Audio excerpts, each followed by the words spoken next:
পারি তাহলে শুকরিয়া আদায় হবে না।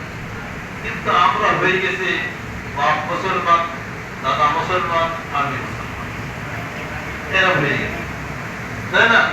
ওই হিন্দুর ঘরে যে জন্মগ্রহণ করেছে, খ্রিস্টানের ঘরে যে জন্মগ্রহণ করেছে, সে যেমন চাল চলন, সে যেমন আমল আখলাক, আমার চাল চলন আমল আখলাক একরকম, তাহলে হবে?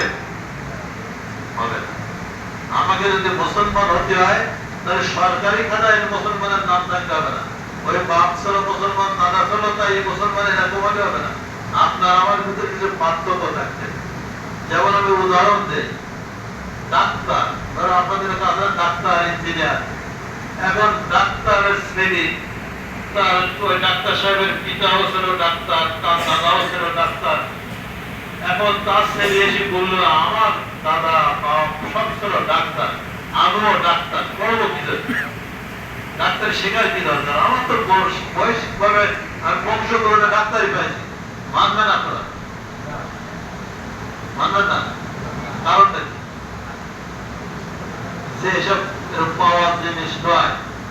ডাক্তারি করতে গেলে ডাক্তারি সার্টিফিকেট অর্জন করার যোগ্যতা অর্জন করতে হবে, প্র্যাকটিক্যাল সেই কাজ করার যোগ্যতা অর্জন করতে হবে, তারপরে ডাক্তার। হ্যাঁ, ইঞ্জিনিয়ার তোর বাপ থাকতে পারে, দাদা থাকতে পারে, তুমি ইঞ্জিনিয়ারিং না পড়ে ইঞ্জিনিয়ার দাবি করবে, এটা হতে পারে না। তোমাকে ওই ডিগ্রি অর্জন করতে হবে, ওটা জানতে হবে, বুঝতে হবে, বাস্তবে কার্যকারী করতে হবে, ইঞ্জিনিয়ার প্রমাণ করতে হবে, তাই তো?